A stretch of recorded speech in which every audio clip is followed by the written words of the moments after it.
Hey guys, and welcome to one of the first episodes of the Discerning Media Junkie, the podcast where we talk about music, video games, movies, media in general. Usually I have a guest today, but it's just me, your host, Adam Campbell. Let's just get into the show.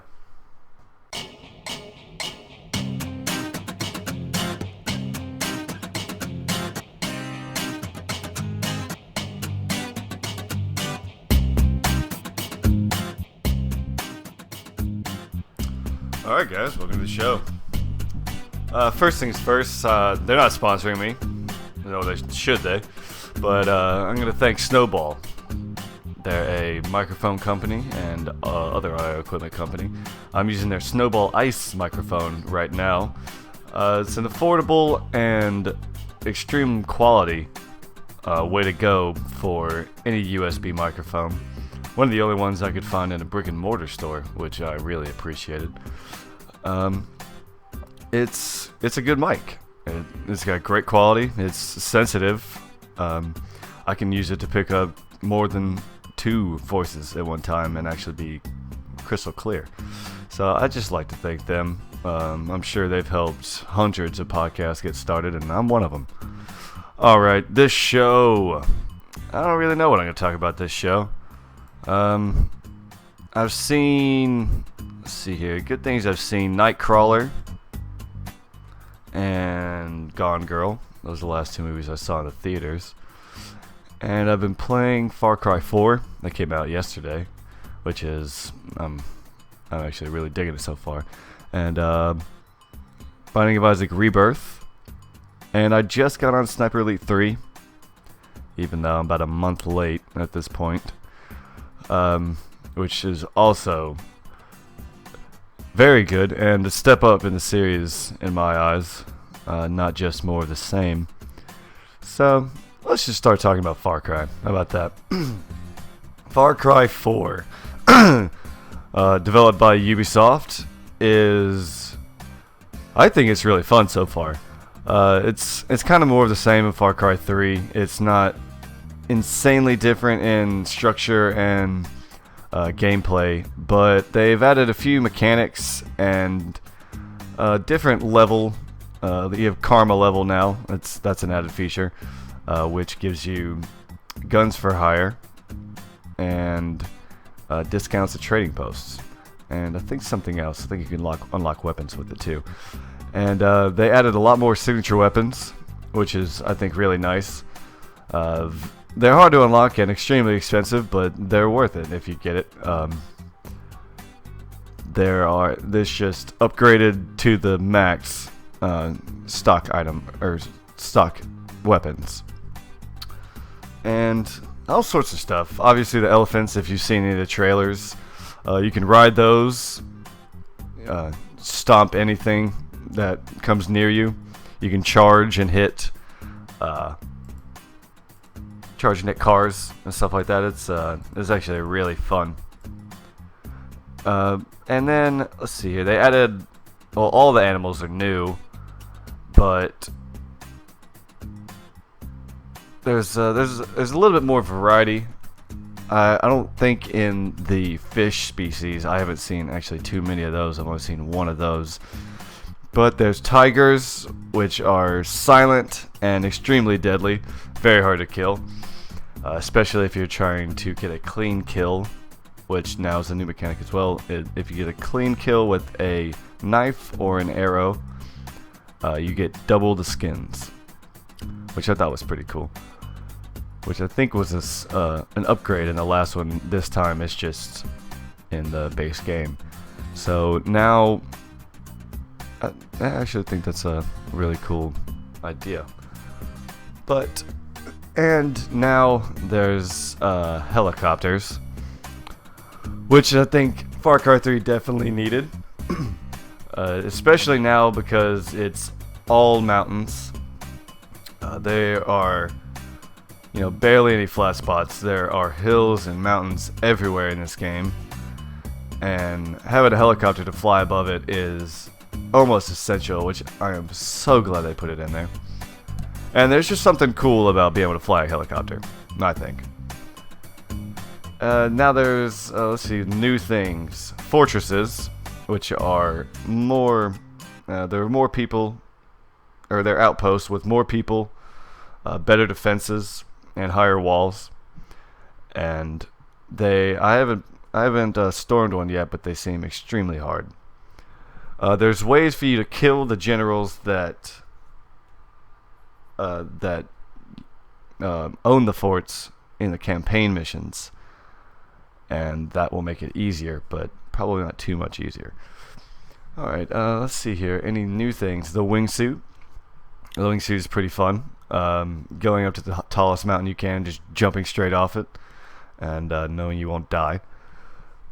Sometimes that's actually a really good way to get places if you don't have a hang glider or a helicopter to get you there, and if you're on the top of a large hill. Which brings me to another thing. Using the ATVs on these hills are amazing. There's a few glitches, like sometimes if you fall off a hill and land on your side, you don't fall off the ATV, and you just slide down with it, which is actually pretty hilarious.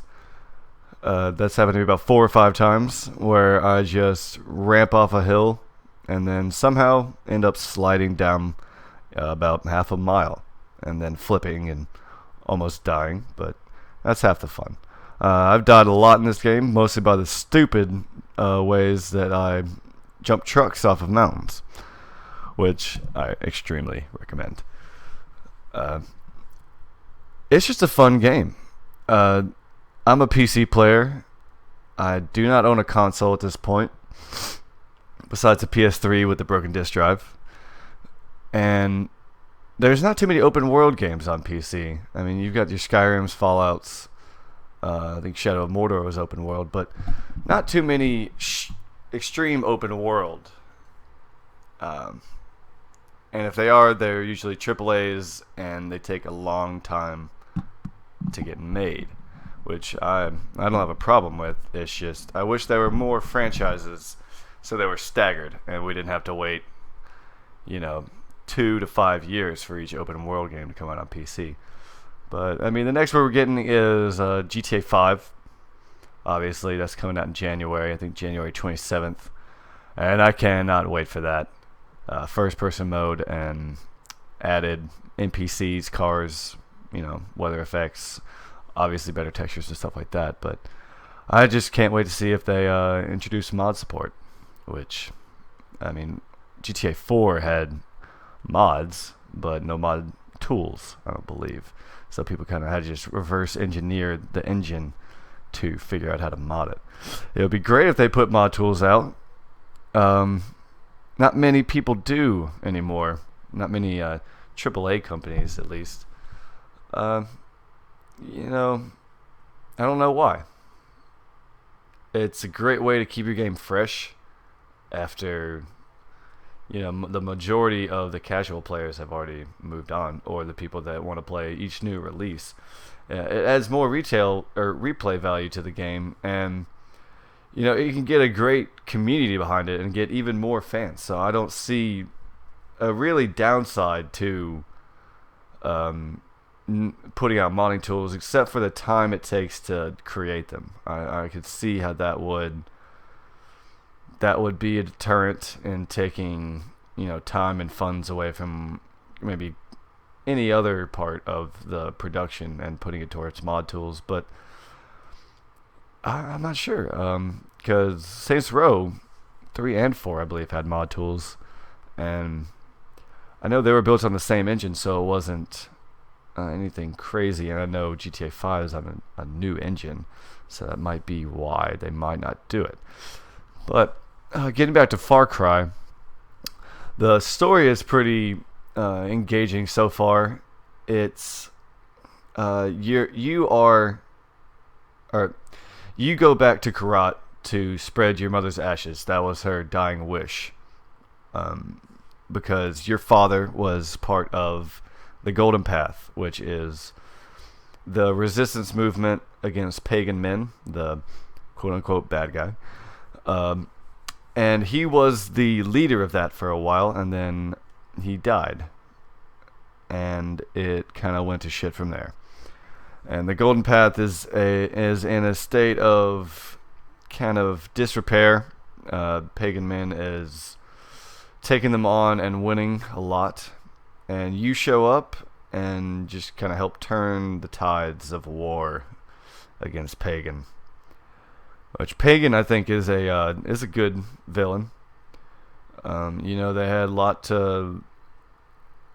had to step it up a lot with this game because of Voss of Far Cry 3, which everyone freaked out over, which I think was a good villain, a good video game villain. Definitely over the top, kind of cartoonish, but you could really believe that he was insane and that you didn't know what he was going to do next, which I think is, well, for certain villains, is really great. I love that. Of course, there are all sorts of different types of villains. I'm not really sure. Pagan's more of the cocky, kind of rich overlord, but young. He looks to be about 25, 30. He's young. He's not like a grizzled, white-bearded overlord. But he's actually pretty funny. He comes on the radio every once in a while to talk to you, and he'll make pop culture references and stuff like that, and just generally talk shit right to your radio, which I thought was a nice touch, because he comes up a lot, more than you'd think. And let's see here, anything else? Now there's a split storyline. You can either take the side of Cabal or the woman. I can't remember her name right now, but you can either take sides with them, and it's called the balance of power. And there are certain events that happen, balance of power events, that can shift it from either or to Sabal or the woman. But I found that Sabal is the way to go for me, because he just puts his people first and their integrity first, and doesn't try and sell them to what everyone else is doing, like the heroin trade and all sorts of stuff like that. He wants to have his people, not clean, but living a, I guess, morally right life than the woman does. That she wants. There's a pivotal mission towards the beginning of the balance of power missions that you can either take over a heroin farm or destroy it. And Sabal says to destroy it because he does not want to sell it and make money off of, other people's misfortunes. And of course, the woman, she says that they can take it over and make money and strengthen the military, but that's either your choice. Either you're not invested in it, or you care about the people of the Golden Path. But let's see here, Far Cry 4. I think I've talked about it enough. It was a good game. That's the most you're gonna get out of me. We don't do star reviews or anything like that here, so it was a really good game. Alright, let's talk about Nightcrawler. This is going to be spoiler heavy, extremely spoiler heavy, so if you have not seen Nightcrawler, do not listen to this part. Or if you don't really care about spoilers and want to hear my review anyways, just keep listening. So, Nightcrawler, I'm not actually too sure on the director's name. He was a first-time director. He's been a writer on, I think, The Bourne Ultimatum and a few other action movies, but this was his first. This was his directorial debut, and I think it could not have gone better. He definitely knew what he was going for, knew what style he was going for, what feel he was going for, and he hit it perfectly. The director was Dan Gilroy. He wrote and directed it. And it stars Jake Gyllenhaal, Rene Russo, and Bill Paxton. And it is great. It is a solid thriller. Keeps you engaged the entire time. I wouldn't say completely unpredictable, but as long as you're not trying to poke holes in every side of the story and just go along for the ride, you'll be surprised with a few things.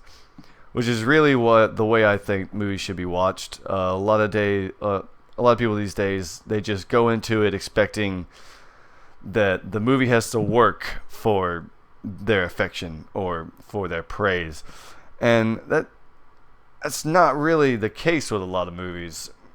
Unknown movies from completely unknown actors and directors, sure, they have to work for it, but if you've already put in time or if you've already created interesting things and things that people like, you shouldn't have to go in from the bottom again, I don't think. Because Jake Gyllenhaal, I knew he takes, at this point in his career, he's taking interesting roles. His roles was Denis Villeneuve, Prisoners and Enemy, I thought were really great. And, he's been doing really good stuff for a long time now. And if I see Jake Gyllenhaal in a leading role at this point, I assume it's going to be interesting and not really like anything that we've seen, probably in the last decade or so. So, Nightcrawler was great. Let's just read the plot synopsis. When Lou Bloom, a driven man desperate for work, muscles into the world of LA crime journalism, he blurs the line between observer and participant to become the star of his own story. Aiding him in his effort is Nina, a TV news veteran. And yes, like I said, this is going to be completely full of spoilers. I'm going to talk about the entire movie. At the very beginning of the movie, you see him stealing chain link fences, and it was a pretty funny scene. The first scene was him using bolt cutters to cut the chain link fence, and a security guard rolling up and confronting him about what he's doing there. And Jake Gyllenhaal, he says to him, "Oh, I don't know. I just got lost. I just took a wrong turn," and bam, just punches him in the stomach, and then they wrestle to the ground, and then into the movie. And it shows the back of his car is filled with all sorts of stolen goods, just metal, all sorts of stuff, chain link fences, copper pipes. He was just kind of a thief, scrounging up what he can from the streets of LA. And then directly after that scene, he sees a car on fire on the freeway, pulls over. He sees the cops had just arrived. There was no ambulance or anything like that. Yeah, no fire trucks. And he walks up and sees that there's a person in the car, and the engine is on fire and it's about to spread to the entire car. And a news van rolls up with Bill Paxton in it, and he gets out and starts yelling orders like, "Go around, get on the other side of the car, get the fuck over there." And he's just a extremely driven guy and just doesn't take any fucking shit. And they're getting shots of the woman inside the car and the police pulling her out. And then you can see in Jake Gyllenhaal's eyes that he is completely astounded by this sequence of events that's taking place right before him. And then after they get Bill Paxton and his crew get their shots of the police pulling the woman out and saving her, they get in the van, and Jake Gyllenhaal asks us a few questions. You can see in the trailer, he asks them if they're hiring, and in the trailer he just gives a little weird look and shuts the door. But in the movie, he's just like, "No, fuck off." And from there on out, he steals a racing bicycle, and sells it to a pawn shop, which is another great scene in and of itself. It's him bartering with the pawn shop owner and just riding it around in a circle. And the very large, I think, Russian man just stonewalling him the entire time. And finally, he gets like $700 in store credit and buys a police scanner and a video camera. and then starts from there.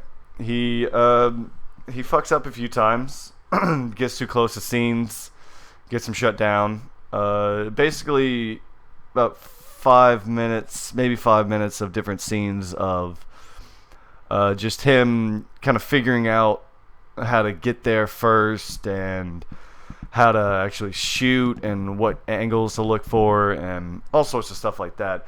And then finally he starts to get the groove of it, and then he tries to get a assistant. And he does. I forget who that was played by. Doesn't really matter. He was fantastic. I'll let you know in a second. His storyline all the way through is kind of a sad one. He's a homeless guy, probably about maybe late 20s, and he just needs a job. That's pretty much it. I do not know how I could forget Riz Ahmed. He plays Rick. Riz was great in Four Lions, which is one of my favorite dark comedies ever, actually. But yeah, he hires him, and then it's just them, going at it. And then it's kind of a montage type deal, and then it just cuts to the point where they have made some money, sold some tapes. I forgot to mention the relationship with the Graveyard Shift TV producer that Lou, Jake Gyllenhaal's character, always sells his tapes to, because she is not very good, or she's not really wanted. She's just kind of passed around from TV studio to TV studio, never really staying too long. She's not really a team player. She kind of fucks up a lot, but he kind of sees that she can be manipulated, and he is a very good social engineer, I guess, if you want to call it that. I don't really like that term, but he knows how to manipulate people. He knows what he knows facial expressions. He knows situations in their lives. He can read people very well, and he knows if he can get something out of them or not. And like I said, we jump to the point where Rick is the character's name. Rick and Lou, they've made it, sort of. Lou has a Dodge Challenger at this point, and a GPS police scanner, touchscreen, really nice setup, all sorts of stuff like that. He's getting there first. He's getting there and getting all the angles. He is doing it. He is the man at that point. And Bill Paxton, he sees that, and he offers him one of his. He says he's going to start up a second van, and he offers Lou the van. And Lou is just cold, says no. And Bill does not let go. And I forget the exact quote of the movie, but Lou just turns around to him and says, "Look, I don't really give a fuck about what you're saying to me right now, and I'm going to get in my car and leave." And he is just... Jake Gyllenhaal plays that character perfectly. He's got a few little nervous tics, and his smile and eyes can be creepy because they're both wide open a lot of the times. And Jake Gyllenhaal has some big eyes. I mean, let's be honest here.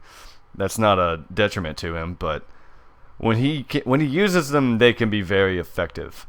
And so at that point, Lou knew what he was doing. He knew that he was going to be the top game, or he was going to be on top of the game. He was going to run LA News, and then he gets the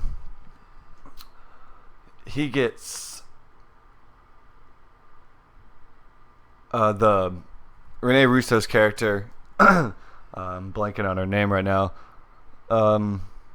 Nina. That's the Graveyard Shift news producer.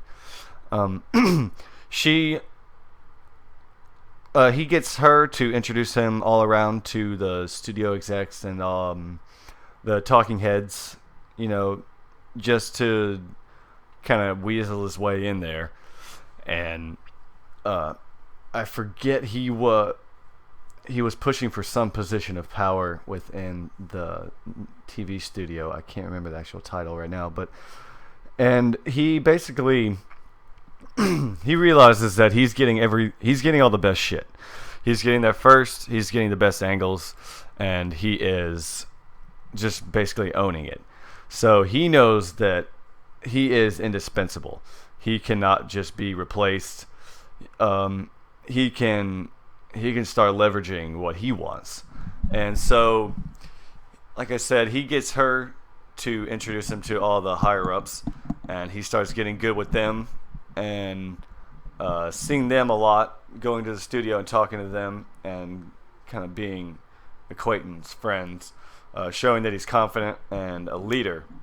And then he kind of starts getting darker. He, like I said, he knows that he's running the game. He knows that he's got the best shit in town, and he knows that he's lonely. I don't know if it said that he was a virgin. He probably was. And Nina's character is older, probably in her 50s, but still attractive. And he decides that he's gonna force her to sleep with him. And he says, if you don't sleep with me, you're not getting any of my stories anymore. You're not getting any of my news footage. So, and then you'll really be fired and you'll never work again. By this point, she does just good enough work to be passed on to the next studio and not just to be written out of the scene completely. So, and then he realizes he can do that, and she does not have a card to play, and she has to do it. And then it just gets crazy from there. He decides, or he shows up to a place before the cops even get there. The neighbors had called it in.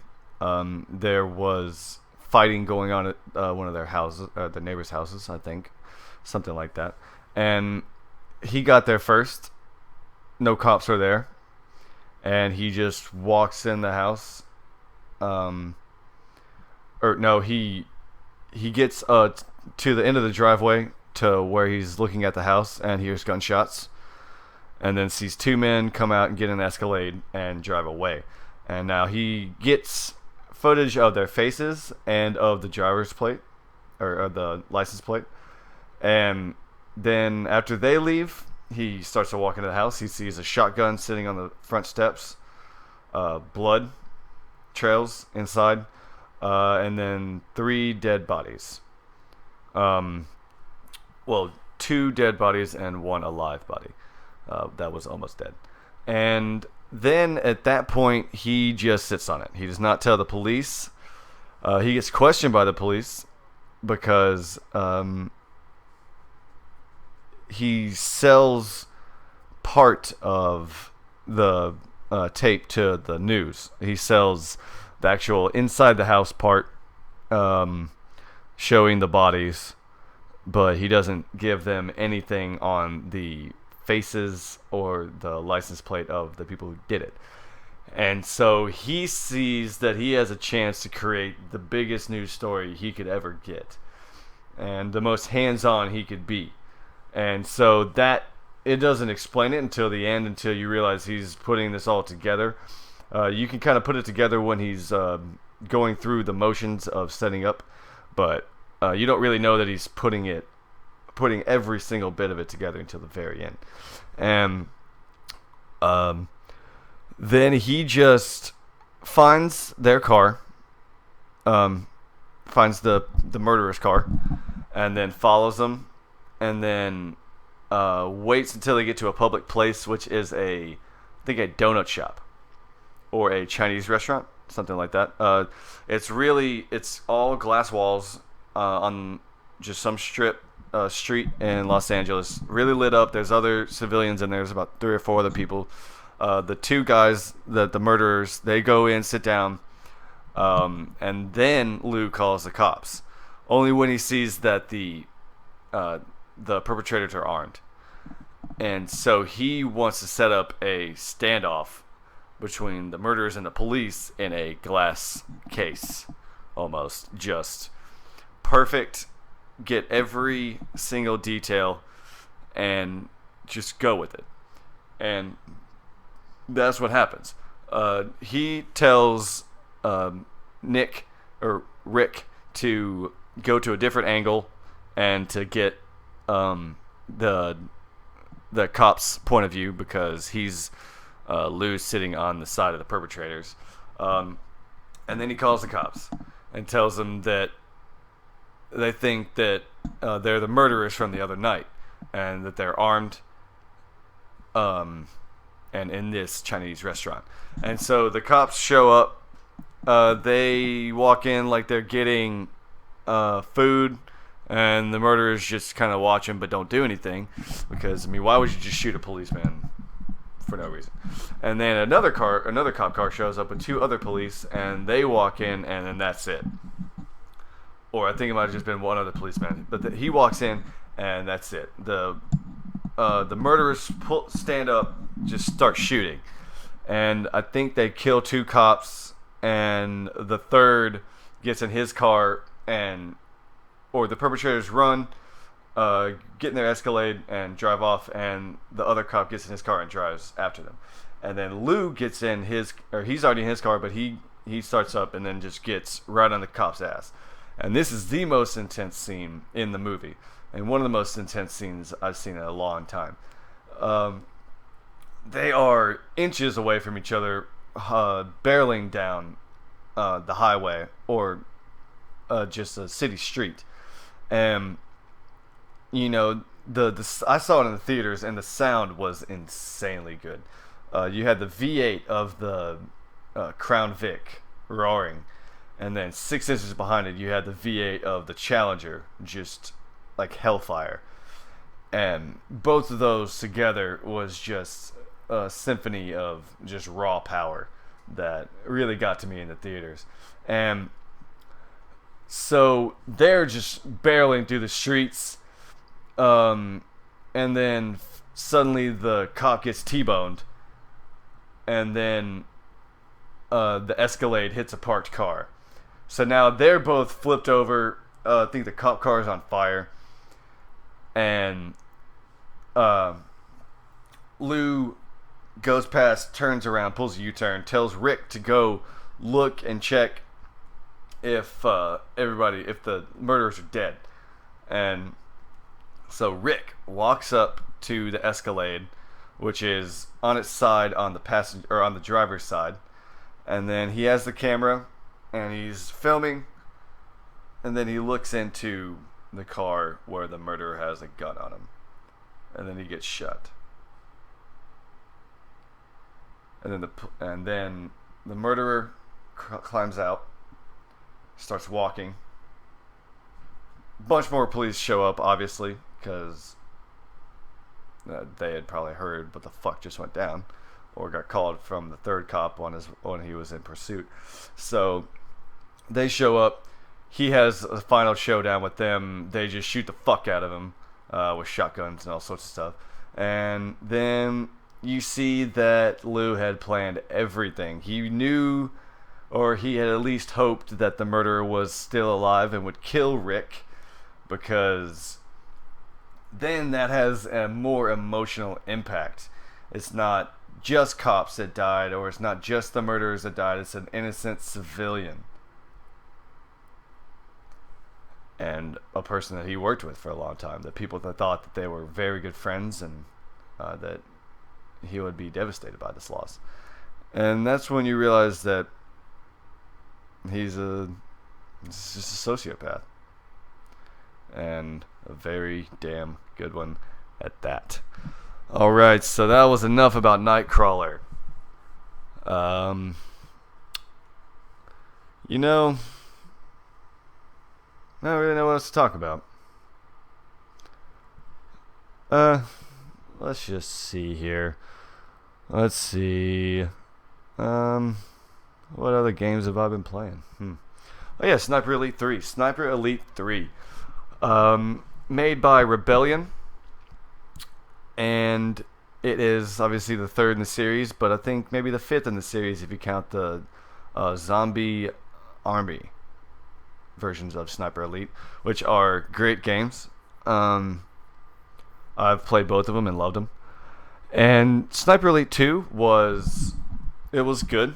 It was hard and mostly set in Europe in World War II. And now Sniper Elite 3 is World War II but in Africa, which I mean, Sniper Elite's going to deal with World War II or I'm not sure if the first one dealt with World War One, but they're going to be dealing with World War II, so that wasn't going to change. That's not really a big deal to me, but the setting change was really nice. Africa is more trees, more kind of open, or a lot of valleys and mountains. It's a lot brighter, which I like. Everything's sand and green trees and stuff like that. I'm not sure. I think they're in South Africa. I didn't really pay attention in the prologue to see exactly where this was set, and I don't know much about the African theater in World War II, so I can't really tell you where this would be taking place, but it added a few more mechanics. It's more stealth-based in this iteration of the game, and now there are relocation and I think it might be sound distraction or sound suppression mechanics. Relocation is if you get spotted and if you break line of sight with the enemy who spotted you, you can relocate, usually about 30 to 40 meters, and they will not search for you after a few seconds. But if you stay in the area, they will start a search and cover a pretty big area and most likely find you unless you run a very long ways. But the other thing, which I think is called sound suppression, I'll just explain the mechanics to you. You can figure out what it is. It is if there is a louder sound near your location, like a plane flying overhead, or a lot of the times there's a generator that you can sabotage to where it'll clank every few seconds, and it'll give you a little icon at the top of your screen to let you know that there is a sound louder than your gun, so you can shoot from that position and not be discovered, which I think is really great because some of the times this game is really hard, and it's really hard to kill people on the ground because there's usually people very close to that. So there are certain vantage points where you can find a generator to sabotage it, and then you can maybe take out about one or two people before they start a search, which can make the difference.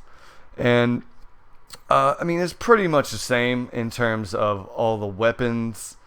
I'm not sure the well rod was in Sniper Elite 2, but that's a silenced pistol. If it was, I never used it because stealth wasn't really that important in Sniper Elite 2. I usually went the Luger route. But now, well, the only thing you can, or one of the new things you can do with your guns is you can upgrade your rifles. There are 5 different categories for upgrades: barrels, sights, stocks, clips, all that kind of stuff. I think there's about 2 to 3 customizable options for each of those categories, so which is nice. I mean, I always love a good upgrade system. I have not gotten any upgrades so far. It seems to be kind of hard to get them. You have to do a lot of the side quests, which I have not done. Mostly just because I have been breezing through. I haven't been playing too much of it. Mostly because I had Binding of Isaac Rebirth at that time. I downloaded them both around the same time. So Sniper Elite 3 has been getting the least of my attention, which kind of sucks. I will go back to it eventually. Especially, it's even worse now with Far Cry 4 out. But it's really good. I like it a lot. It's a good continuation of the series without messing up what made the series great in the first place, which a lot of developers can take a note from. So now I'm just gonna go straight into Binding of Isaac Rebirth. I'm not gonna get too much into item synergies and stuff like that, but now every item can stack. Unlike the old game where some items just did not go with each other, every item in this game can stack. Every item can have a synergy with any other item, which can make some crazy shit. There is a item that makes your tears orbit, and if you unlock the Azazel character, which has brimstone, the blood laser, but maybe only 2 inches of it. It's not the full across room laser, which makes it a little better because you could start out with it, because then he won't be as OP. I mean, he's already OP as fuck, but that's probably one of the ways they brought him down. But if you get the orbiting tears with that, it creates a complete circle of brimstone around you, which definitely helps with that character. So if you find the orbit tears with Azazel, get it. All right. I think they added over 250 new items or something like that. I think there were like 170 in the old games. And all those are there. All the old items have returned. So it's basically 2 to 3 times as much stuff in this game as the first one, which is amazing. I put at least 100 hours into the old game. I'm like 1 achievement away from the Platinum God. It is the one where you can't take any damage in the womb, and that's fucking hard. But this game, there seems to be even more achievements than the last game. There's even 2 Platinum Gods. There's the Platinum God and then the real Platinum God. The real Platinum God is 100% everything. Platinum God is, I think, if you unlock all characters and beat all the bosses and do stuff like that, but it's not get 100% of the items unlocked. And there is just so much insane stuff in this game. I mean, there's got to be at least 20 new enemies. A lot of them are hard, very hard. They added large rooms, which are basically kind of the span of 2 to 4 rooms. They can be in any number of setups, either a long rectangle or a big square that's usually about the size of 4 rooms, which will have about 4 rooms worth of enemies in them, which they're great. Sometimes they can give you a lot of items, and especially if you have the Lucky Rock or the Petrified Poop, which gives you more items from its respective containers, rock and poop, that there are a lot of them in there, so those definitely help. But I'm not sure if they added I think it's a gamble room. I'm not sure. The icon is a dice, and it takes 2 keys to get into it, and it'll either, there are 2 different types of rooms that take 2 keys to get into now, and one will just give you 3 chests and usually like 2 to 3 bombs or keys, and another one has a big dice in the middle of a room and usually 2 chests in opposite corners. And if you go into the dice, it gives you a random set of items. So it randomizes all the items that you have. So if you have 7 items, you're going to get 7 random items. And most of the time they suck. They'll just give you random bullshit. So if you have a really good run and really good items, do not go in that dice. Do not touch any of the circles in the dice, and I think you can go around the edges, but that's it. So watch out for that. That has fucked me over at least 2 times. I before I figured out what it actually was, and now I stay away from them. But let's see here. What else is new? There is a hard mode, which you can play at any time. I think it adds more champions, which are the colored regular enemies that are harder and have more damage, and they usually drop items though, which I kind of like playing on hard, but it makes the bosses harder as well. So it is a challenge. Um, let's see here. Anything else that's new? I am not sure. It seems all of Mom, It Lives, Satan, and Isaac, and three question marks are all the same. It took me 5 times, or it took me 11 times to beat Mom to unlock It Lives, 5 times to make it harder. It brought back a lot of the old stuff, but now the main thing is the new engine. For almost all computers, it is 60 frames per second, which is a great upgrade from the last game, which would slow down to even 5 if there were a lot of explosions or enemies on the screen. But now, even in the large rooms, there can be about 20 enemies, and you'll have still 60 FPS, even if you have even like 2 or 3 bombs going off at the same time. Which it makes it weird the first time you played it, if you played a lot of the old game, because the animations are fluid, which you are not used to in the old game. Just everything's smooth, fluid, great. Controller support is built in. Just plug and play. I use a controller from mine. I used to use exclusively WASD and arrow keys, but no, I like controller now, because now they took away the diagonal function of shooting, even with the arrow keys, I believe. So the 4 cardinal directions is all you're gonna get, and controllers make it easier for me to play when I'm laying down in my bed, sitting down, stuff like that. I'm in the process of getting a new desk, so any game that can be played with a controller and be played well with a controller, I'm playing it with a controller right now. But like Sniper Elite and Team Fortress 2, I'll still play with mouse and keyboard and stuff like that. But I'm actually playing Far Cry with a controller right now, which is actually kind of makes it harder, because aiming with a control stick is harder than a mouse, definitely, once you get used to it. So at least with complete precision with headshots and stuff like that. So Binding of Isaac Rebirth, perfect. I have no qualms about this game. It is a complete remake of the first one, and it did not take away any features that I thought were needed. I don't think it took away any features at all, really, unless they were bugs, but those aren't really quote-unquote features.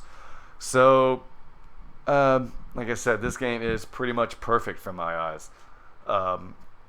It is just a perfect update of the old game, which is one of my favorite games of all time. So, thoughts to say about Isaac? I kind of want to talk about Gone Girl, even though I do not remember a lot of it.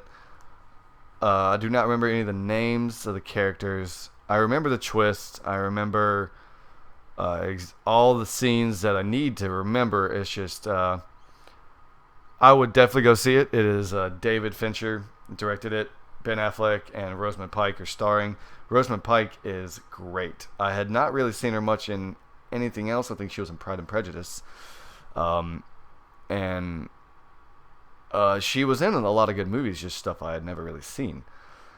And she was fantastic in this movie. She played her character perfectly. I don't really want to spoil a lot of this movie, since it's about to. I'm sure it'll come out on DVD in probably about a month or so. Definitely go watch it if it's still in your theaters.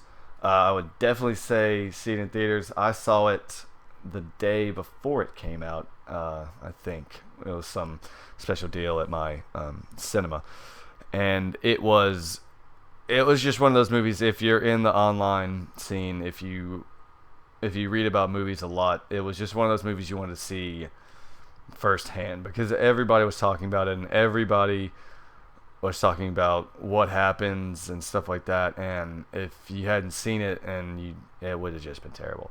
Because I'm a huge fan of David Fincher's movies. Zodiac is one of my favorite movies of all time, as is Seven and Fight Club and The Social Network. I mean, obviously he's done some really great shit. I actually even liked The Curious Case of Benjamin Button, which I think was him. People talk shit about that movie all the time, but I mean, really, other than the 3-hour runtime, I thought it was interesting all the way through. Yeah, it was directed by David Fincher.